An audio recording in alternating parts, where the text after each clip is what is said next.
G'day folks, my name's Chris and this is your summary of the Tesla Quarter 4 earnings call.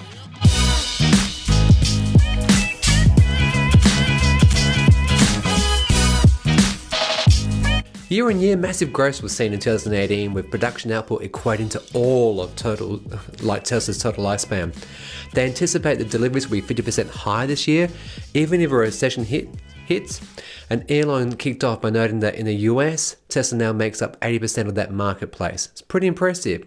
And actually, you know what? We'll learn about the impact upon Australia and what that means for us here.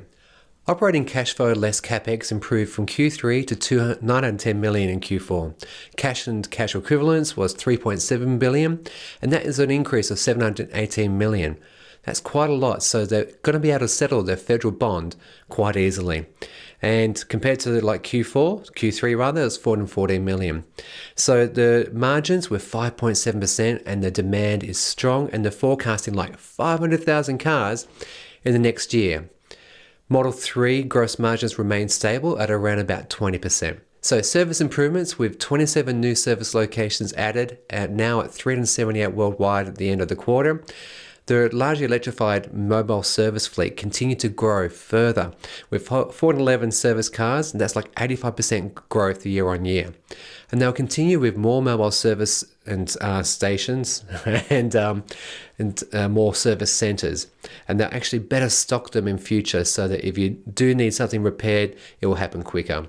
And importantly, they noted that in terms of their own tech, you can now book a Tesla service through your mobile app. And if you were in an accident, you've got a flat tire, there's a drivetrain issue, if your car picks up on it, it will automatically notify Tesla as well. Pretty impressive. Model Y, that mythical car that no one's actually seen yet, has been premised to come to be unveiled this year, and 76% of its parts are shared with Model 3. So that means the capex to actually build it will be lower. And Elon is saying this is going to be ready for production next year. The Gigafactory in Nevada, which is where it's going to be built, is going to actually help in this segment for the US.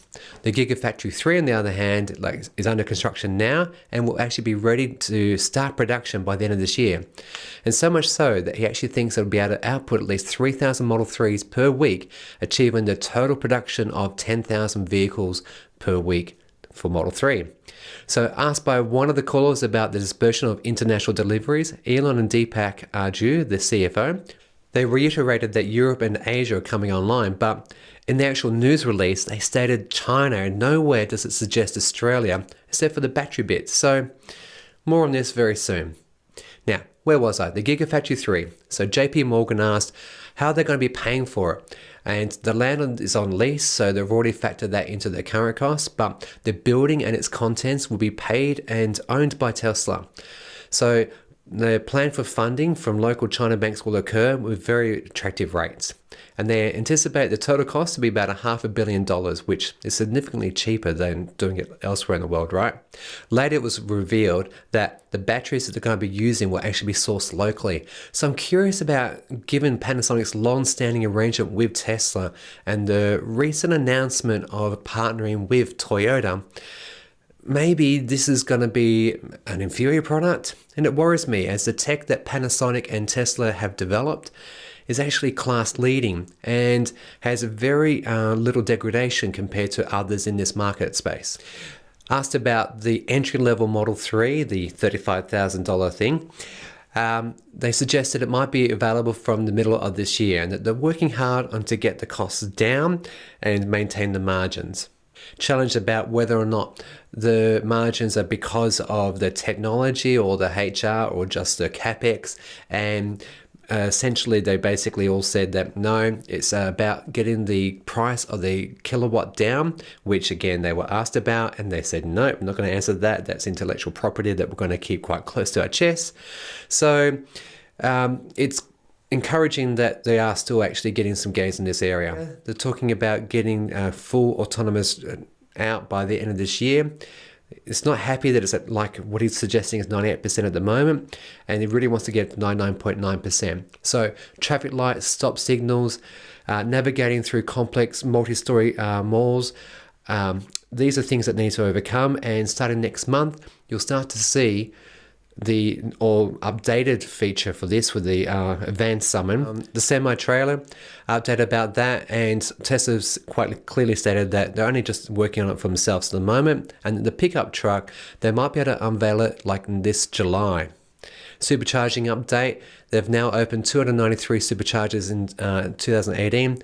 Total supercharger capacity is like 1,421, and that means like 12,000 actual connectors and over 21,000 destination chargers. Now, before I wrap up, and hey, if you're enjoying this and you like what you're seeing, have you considered subscribing? If not, maybe just a like or a comment. That'd be great. It really helps the channel and helps support me. Before I provide my final thoughts, here's some stuff that was asked which I'm not going to dive into. Questions as to why Waymo was so valued highly compared to Tesla and its autonomous driving. Elon actually scoffed and laughed at this, and he just re-spoke about Tesla's autopilot development. There was lots of repeated questions from the press about, giving them actual numbers, how many people have got reservations, and they're basically just trying to test the market because, the stock market is interested about whether or not a company is relevant, it's got a future, and there's demand there. So Elon did a good job of working around that and basically not answering the question directly. Leasing Model 3 in America was also asked, and also a little bit about what the restructuring costs were, which they revealed was going to be about $20 million. That's with the recent layoffs. Now, before I get into my final thoughts about this press conference, let's just remember what Tesla's mission is all about, and that is to push us all to be more sustainable and to get us away from fossil fuels. So, with that in mind, numbers are very strong and finances on the improve. China's mega factory will be operational and providing Model 3s, I think not just for them, but also Australia. So disappointingly, I don't think we'll see this car here until 2020. Moreover, this I would assume is for like the right-hand drive markets for the world. So it's going to impact a lot of people. And this is obviously due to China's geographical location. Now, this represents more than almost 4 years after the Model 3 reveal. And it's like 2 to 3 years after the US got theirs. And I think that given today's announcement, Tesla fans in Australia will be worried about build quality. And Elon, Tesla, if you're watching this, please reconsider this strategy. If I had put my money down in 2016, and oh, by the way, I do actually know a Model 3 reservation holder who was actually the first person in the world to do it in a store, I would feel annoyed by today's news. It's disappointing, and essentially it kind of makes us feel like definitely the forgotten child, and we're going to get the sloppy seconds. Not a good feel.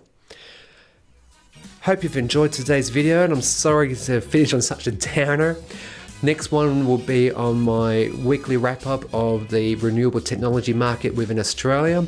And again, if you do nothing, stay techie and be kind to the environment.